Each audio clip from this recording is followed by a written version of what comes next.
are a few working parts to a puppet show. There is the puppet master here. There's the stage. There's the audience. There are the strings to each puppet. And then there's the story. But there's also why. Why is the story? Why is the show happening?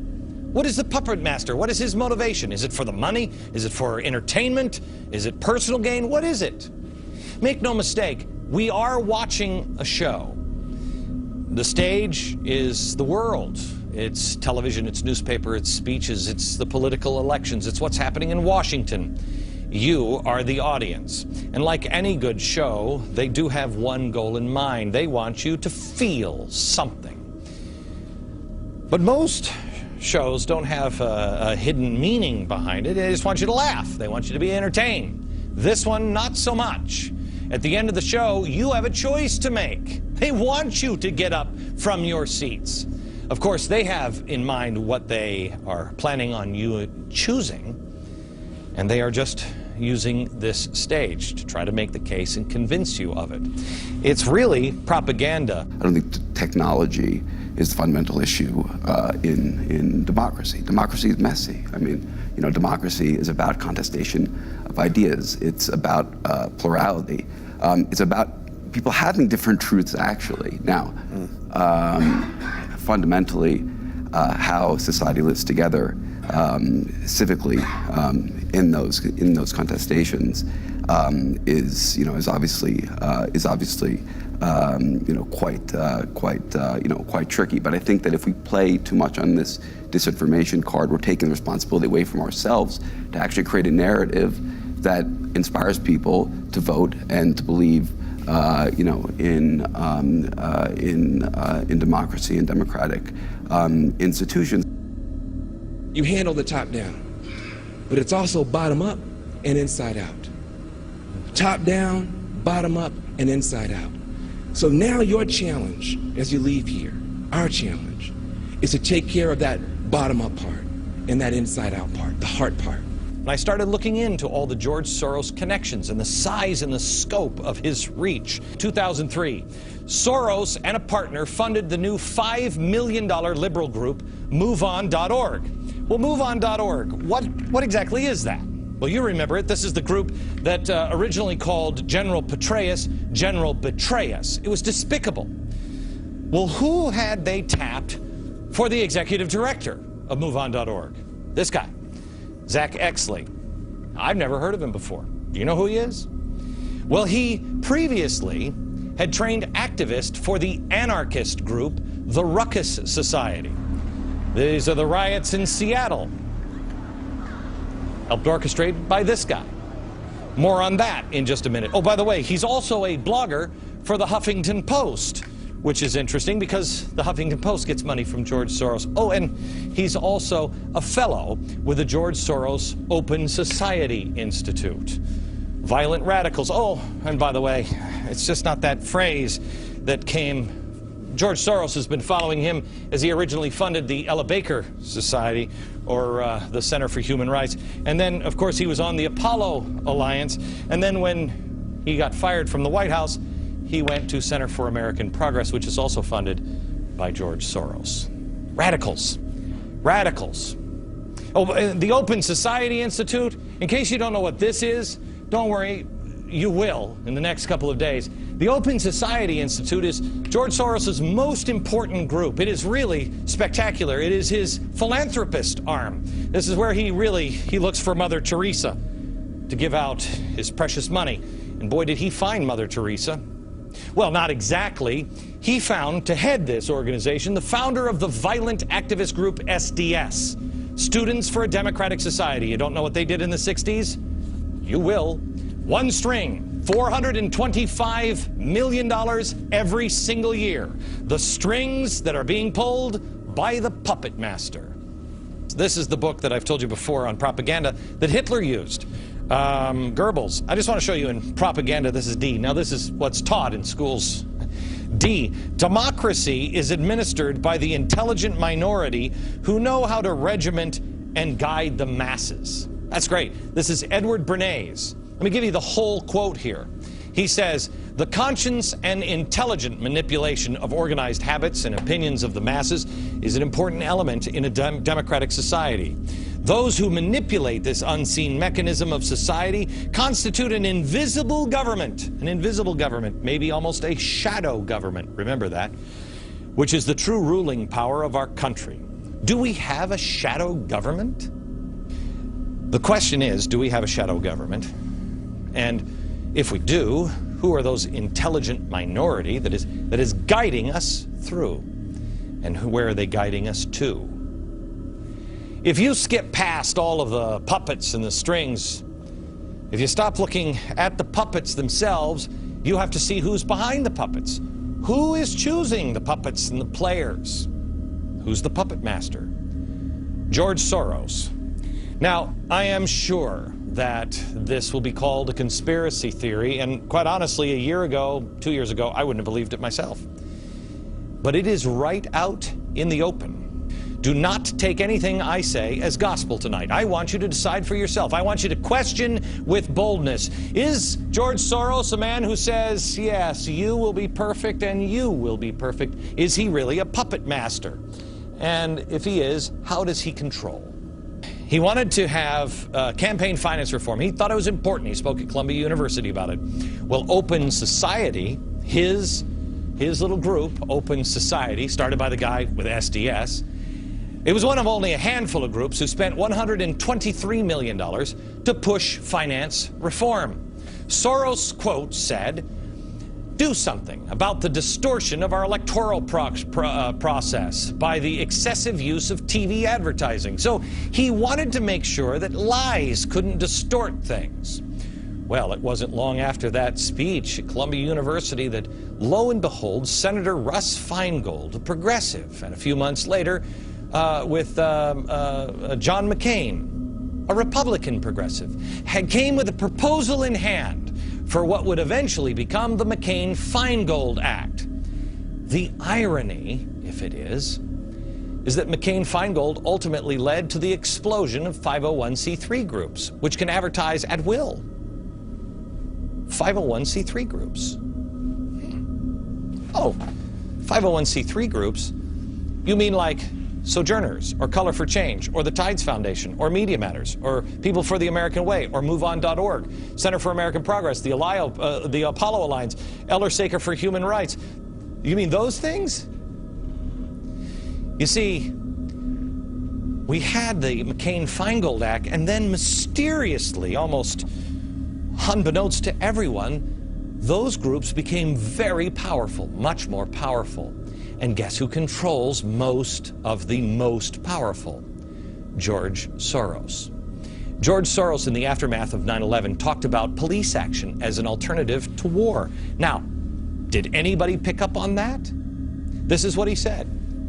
"War is a false and misleading metaphor in the context of combating terrorism. Crimes require police work, not military action." George Soros. Here he is, the Democratic candidate for president, adopting crimes require police work, not military action positions. What we've learned is that the war on terror is much more of an intelligence operation and a law enforcement operation. The war on terror is far less of a military operation and far more of an intelligence-gathering law enforcement operation. And that's what we have now in our office. Starts with George Soros. Days after President Obama was elected, George Soros again set the agenda. He said, quote, "I think we need a large stimulus package which will provide funds for state and local government to maintain their budgets because they are not allowed by the Constitution to run a deficit.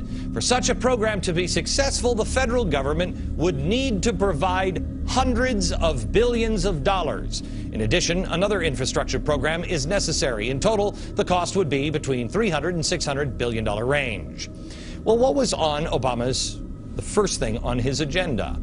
The $787 billion stimulus bill.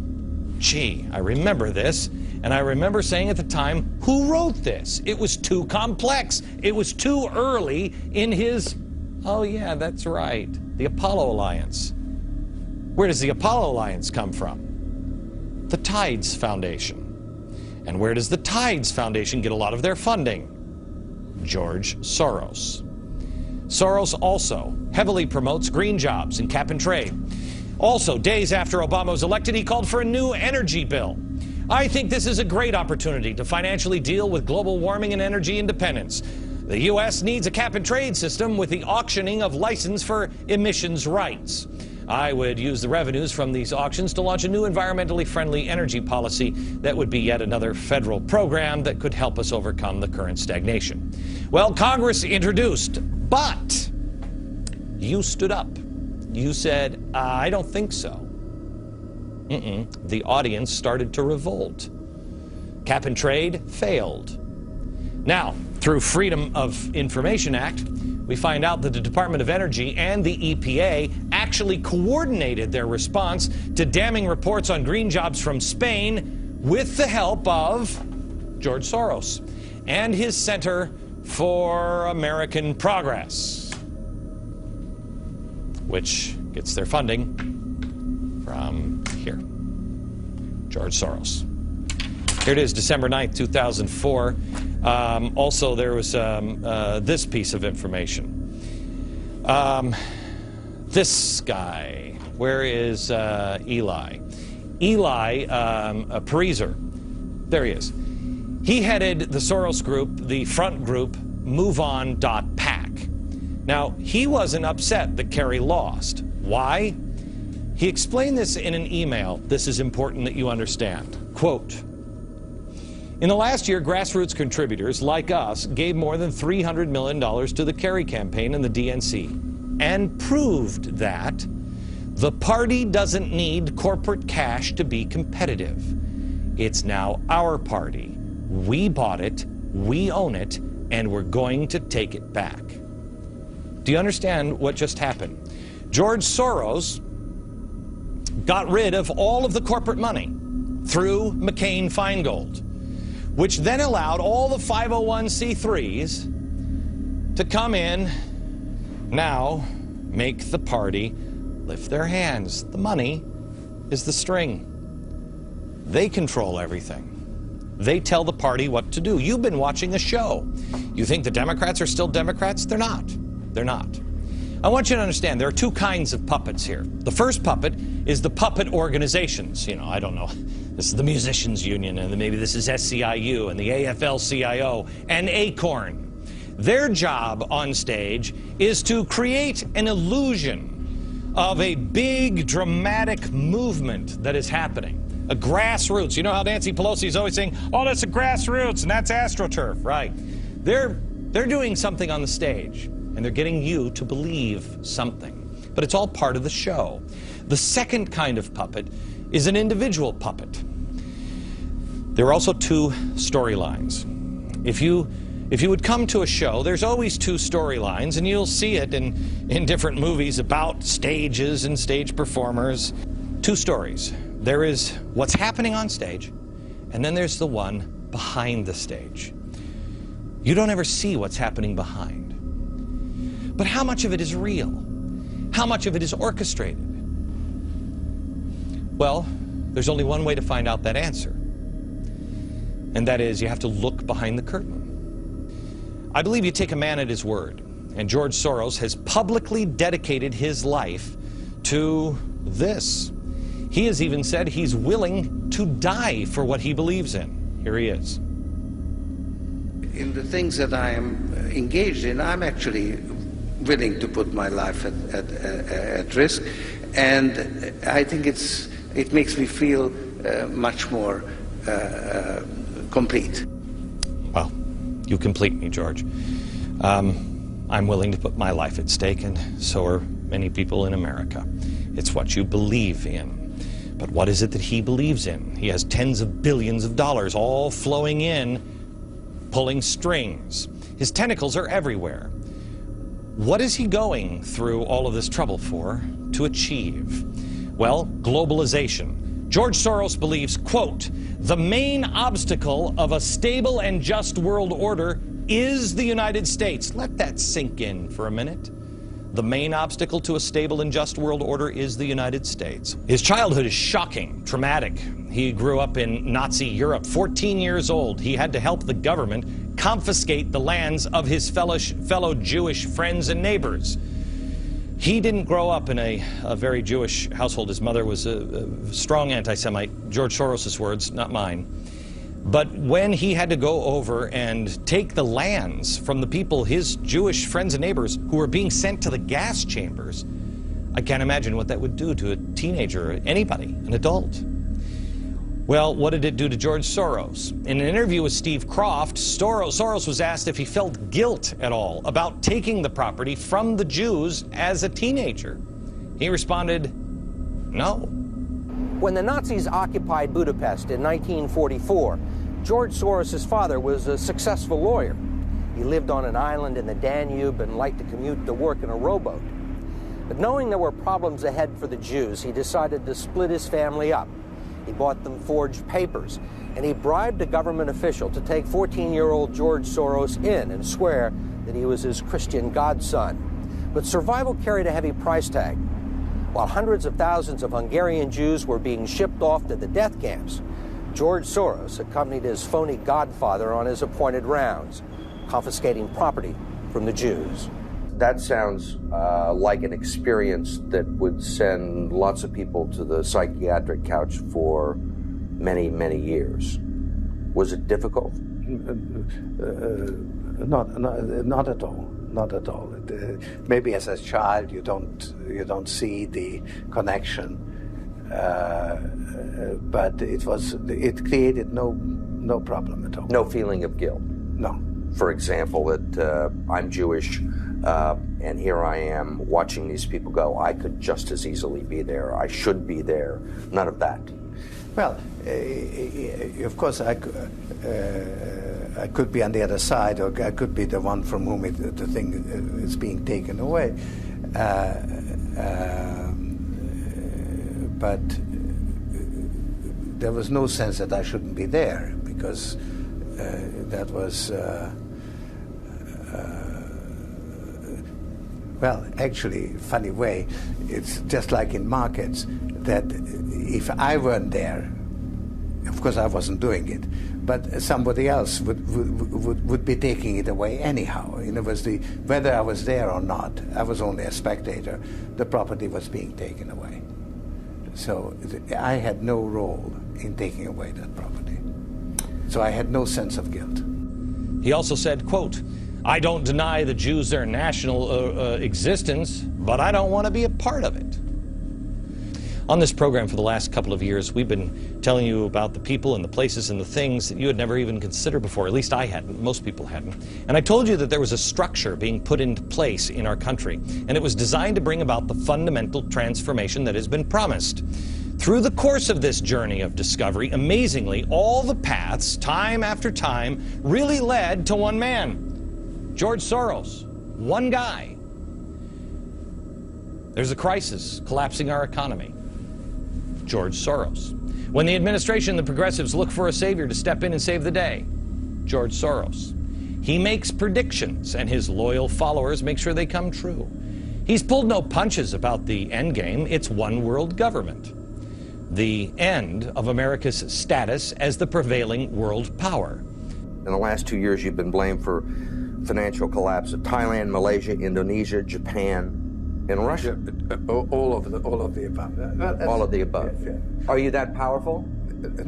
No, I think there's a great misunderstanding. The Prime Minister of Malaysia said that the region spent 40 years trying to build up its economy, and along comes a moron like Soros with a lot of money, and it's all over. He called you a criminal. It's easier for him to blame an outside force than to admit that they were mismanaging their economy and their currency. The French finance minister talked about hanging speculators from lampposts. Soros says the Asian currencies would have collapsed even if he hadn't been in the market. They were overvalued. He says people tend to follow his lead because he's been so successful.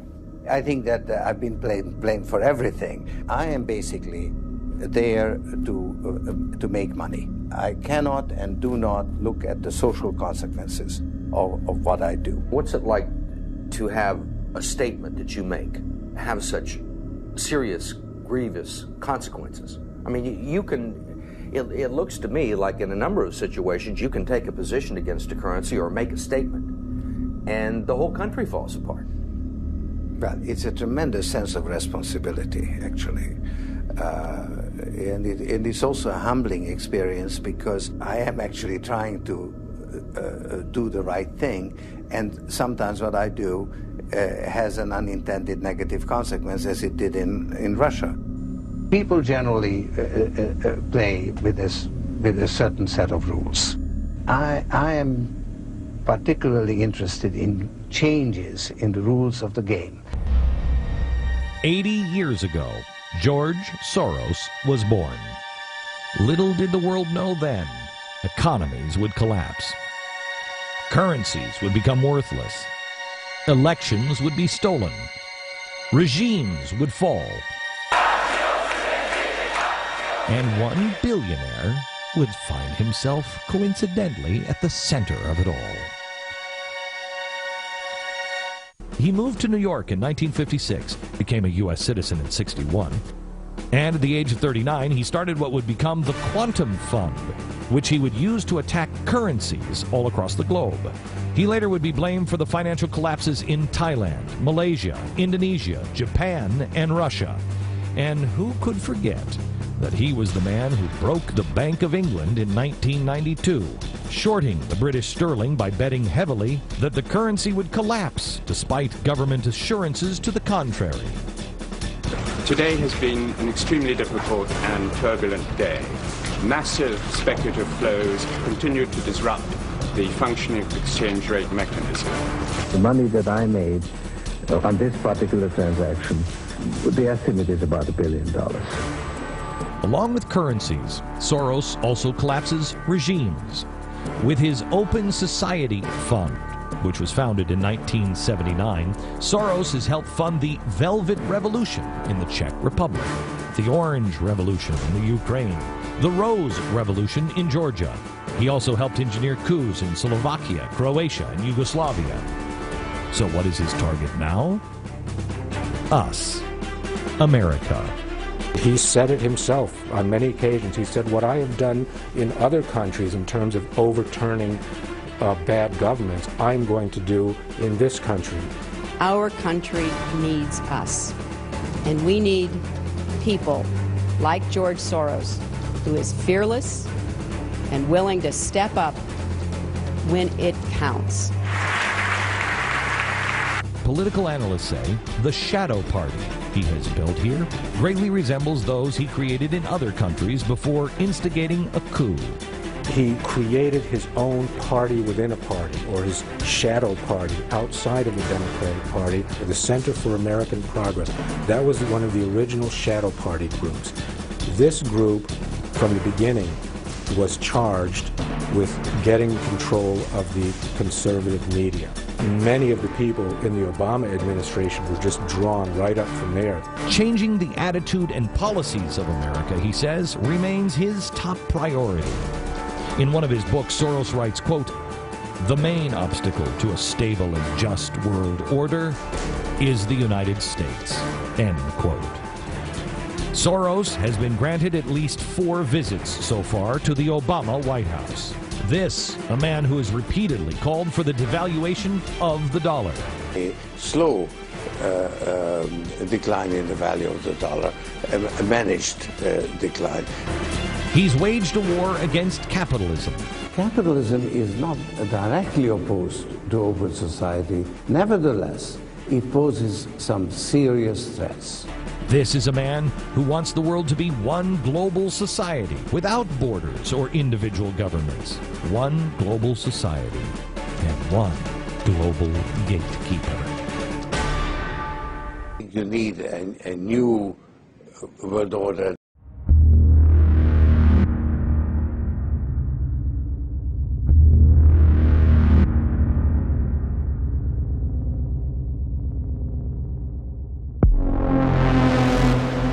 You go down the line, and all of the great dictators and tyrants of the world have always dreamed of taking over the world, but everyone tried it the wrong way. Everyone has tried to take over the world with military, and everyone has discovered that military will not work. You cannot police and militarize enough to take over the world. So the Illuminati in 1776 developed a whole new concept of how to pull this project off.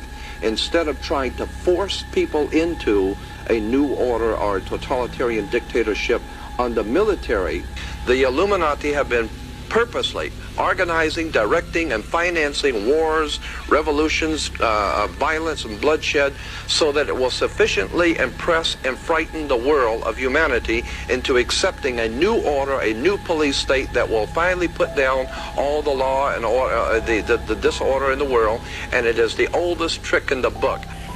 A new world order can emerge, a new era, freer from the threat of terror, an era in which the nations of the world, East and West, North and South, can prosper and live in harmony. We have before us the opportunity to forge for ourselves and for future generations a new world order. When we are successful, and we will be, we have a real chance at this new world order. The reason you're not hearing about this truth that we're showing you today is that the media is controlled. And if you think that's silly, then you just don't have your eyes open, and that's why we're here today, to help you open your eyes to see the truth. Hollywood has been used for many years to manipulate your thinking, to explain mystical subjects to you, and to prepare you to accept certain mystical premises. The Illuminati is the group of men who control not only all the money on the planet through all the world banks and the Federal Reserve and so on, but they control essentially all the governments. And so these men are planning to bring about a global form of government that's unique in all history. It's a total enslaving system. The New World Order really consists of three aspects. There is a New World political system that everyone today is calling the New World Order. As well as that, there is an economic plan for the New World Order, and that is called the New World Economic Order. In addition to those two items, there's a third plan for religion.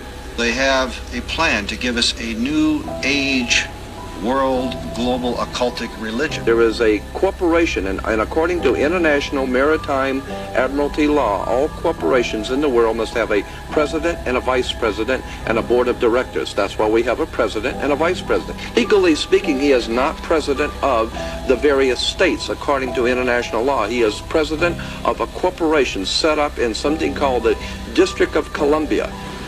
The privately owned Federal Reserve is just that. It's private. It's not owned by you. The national debt is to the international banksters. Let's start with the annuit coeptus. Annuit coeptus is Latin, meaning our enterprise or our project is now a success or has been crowned with success. So then you say, well, your project is now crowned with success. What is the project? Novus Ordo Seclorum, which is novus, meaning new, ordo, order, the new order. Seclorium is the word secular in Latin, meaning the world, the new order of the world. The Bohemian Grove, and this is where all of the fellas meet and run around it in the forest nude, all dressed in black robes, hooded robes, looking up and worshiping what?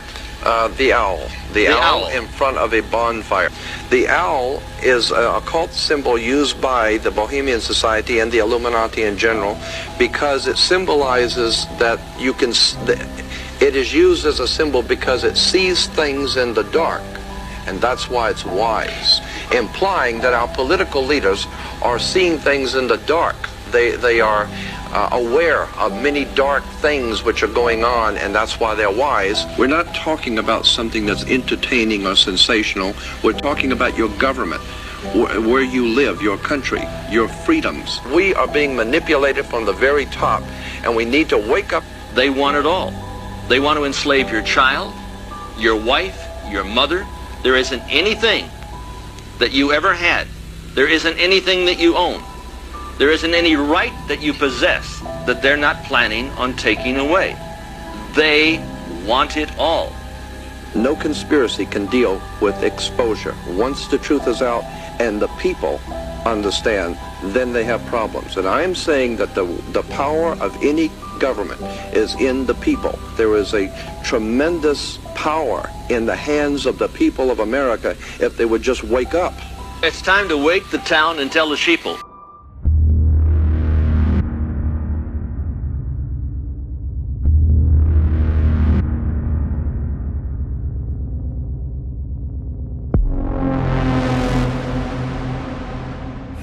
Out of these troubled times, our fifth objective, a new world order can emerge, a new era.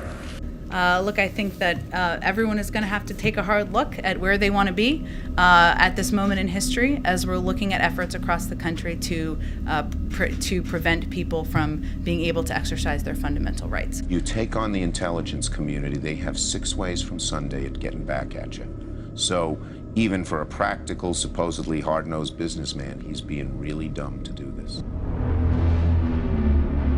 I drove home, I got to my mailbox, pulled in my car, there was a blue sedan sitting outside the mailbox, and there were 2 gentlemen, clearly intelligence officers, somewhere from the government. They never identified their names, and they stepped out and they said, "Are you Mr. Solomon?" I said, "Yes." They said, "We just saw you on Sean Hannity's show. We wanted to talk to you for a second. We can't tell you much because most of what we know is classified, but we will tell you this. If you keep digging, you will find out that the United States intelligence community was used for a political opposition research project." I remember being approached by, let's say, federal law enforcement officers who had told me, "You really need to dig into what's happened to Lieutenant General Flynn. Apparently, there's a lot been going on inside the FBI. Look at Andrew McCabe, focus on some of these characters." It was the same thing that happened to John. I absolutely believe that General Flynn was a target from the very beginning. The NSA director avoided reporters Thursday at Trump Tower, where he met with the president-elect to reportedly discuss leading the 16 intelligence agencies. Less than 48 hours later, anonymous sources told the Washington Post that Rogers' boss, the current director of national intelligence, James Clapper, and Defense Secretary Ash Carter had told the White House they wanted Rogers out. My next guest has seen some of the tens of thousands of texts exchanged by 2 FBI officials who sent anti-Trump messages during the 2016 campaign and beyond. He claims those texts include a reference to a, quote, secret society. Now, have you seen this one that has the reference to the so-called secret society, and what can you tell us about that if you have?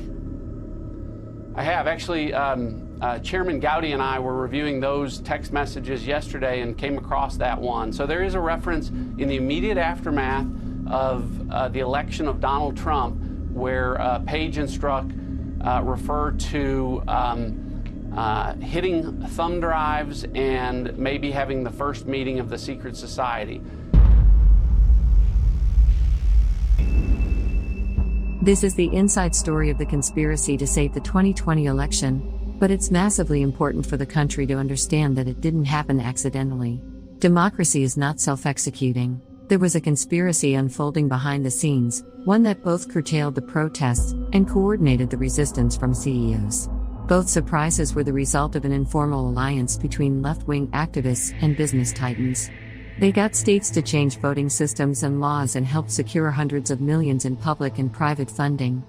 That's why the participants want the secret history of the 2020 election told, even though it sounds like a paranoid fever dream. A well-funded cabal of powerful people, ranging across industries and ideologies, working together behind the scenes to influence perceptions, change rules and laws, steer media coverage and control the flow of information. They were not rigging the election. They were fortifying it. The very word secrecy is repugnant in a free and open society. And we are, as a people, inherently and historically opposed to secret societies, to secret oaths, and to secret proceedings.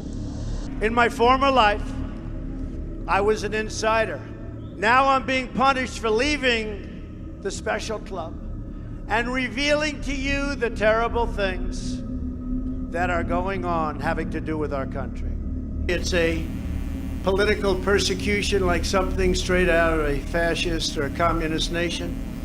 This persecution is being done by the same weaponized agencies that for 7 years have been running illegal psychological warfare campaigns against the American people, much as if they were trying to destabilize a foreign country. Antifa, Soros, what names are we talking about? Well, Soros is a name certainly that I keep hearing. I don't know, but Soros is a name that I hear.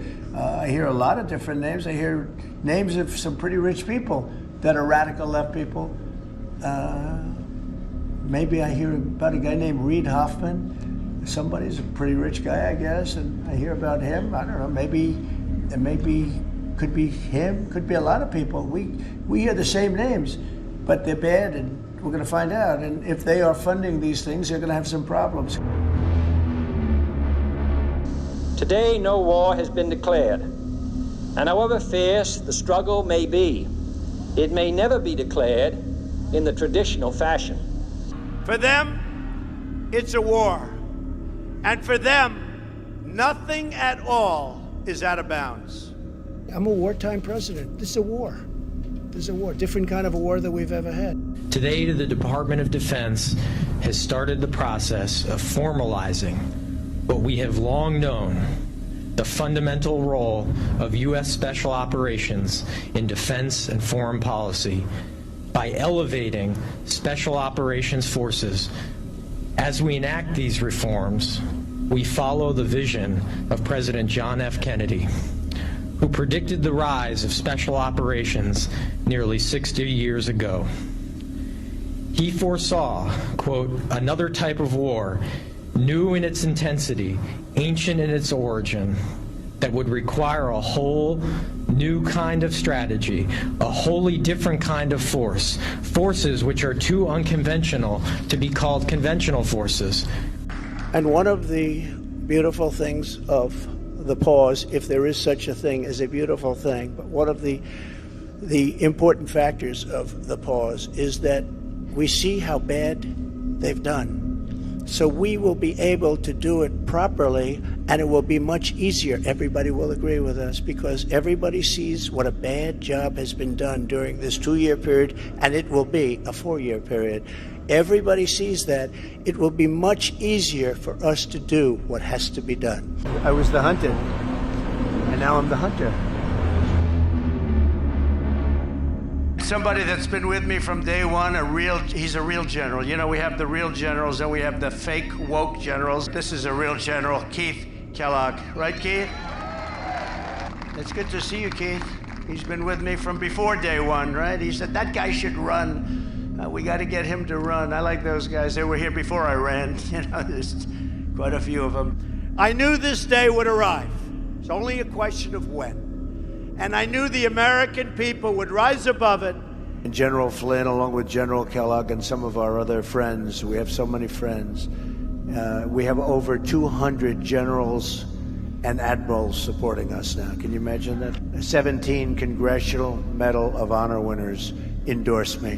The National Guard troops arriving in the nation's capital after President Trump said he's taking control of the area due to an uptick in crime.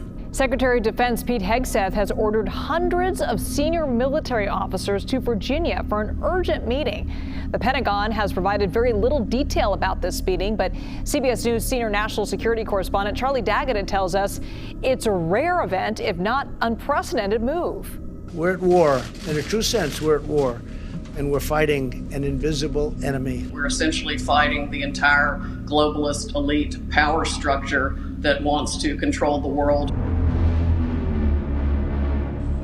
Now we are calling for a great reawakening of nations, for the revival of their spirits, their pride, their people, and their patriotism. History is asking us whether we are up to the task.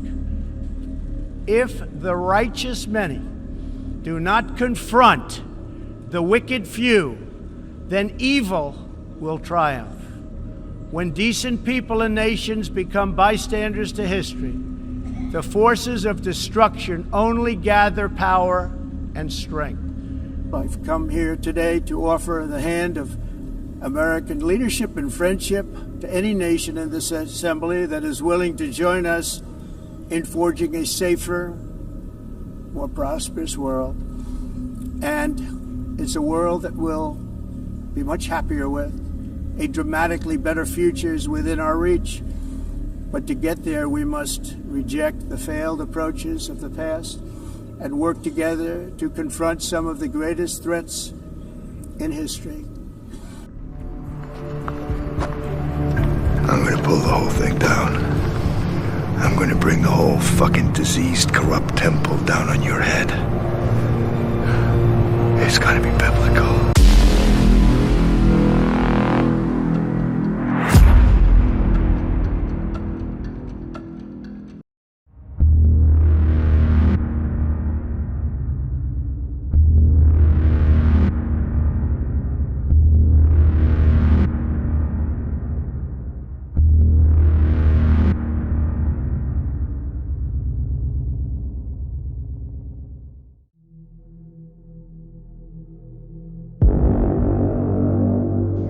Military, started off my career as an air cavalry officer, flying helicopters, counter reconnaissance,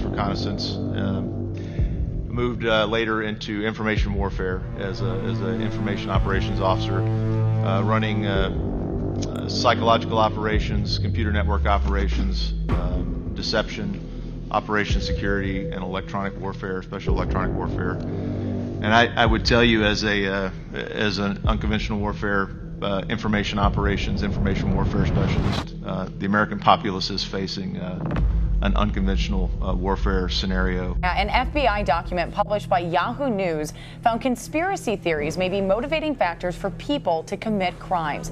According to the document from the agency's Phoenix field office, quote, the FBI assesses anti-government identity-based and fringe political conspiracy theories very likely motivate some domestic extremists, wholly or in part, to commit criminal and sometimes violent activity. Why is this document so significant? Well, so the FBI has been grappling with for a while how to monitor, how to track, and how to stop domestic extremist or domestic terrorist attacks. So they've been putting out intelligence bulletins like this, trying to define a threat.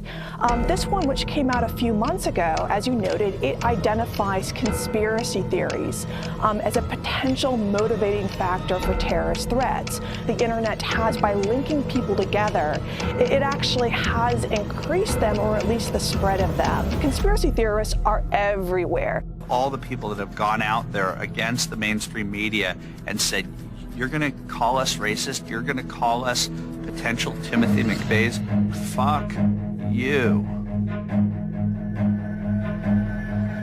War. The American people decided to take over the idea of information. They took over the idea of information, and they did it through social media. There's something going on in time and space and beyond time and space, which, whether we like it or not, spells duty. You and I have a rendezvous with destiny. There isn't anyone in this room or watching that can't effectuate that change. With the amount of great social media platforms, we have to join together in whatever way you want, in whatever mission set you desire is most important to you, and do the following. Put the mission first. Freedom is never more than one generation away from extinction. We didn't pass it on to our children in the bloodstream. The only way they can inherit the freedom we have known is if we fight for it. This was an insurgency, folks. This was run like an insurgency. This was irregular warfare at its finest. The revolution was in the minds and hearts of the people. This was a revolution. We are going to look back together and say, we helped destroy the two-tier system of justice that is targeting Americans illegally. We helped destroy and identify an intelligence community that has gone rogue to seize our right to vote with their lies and fake disinformation campaigns. And we collectively joined forces to take on the most powerful enemy that the United States has ever seen. And no, it's not Washington, D.C., it's the mainstream media. They truly are the enemy of the people. We have an army of digital soldiers. This is information warfare.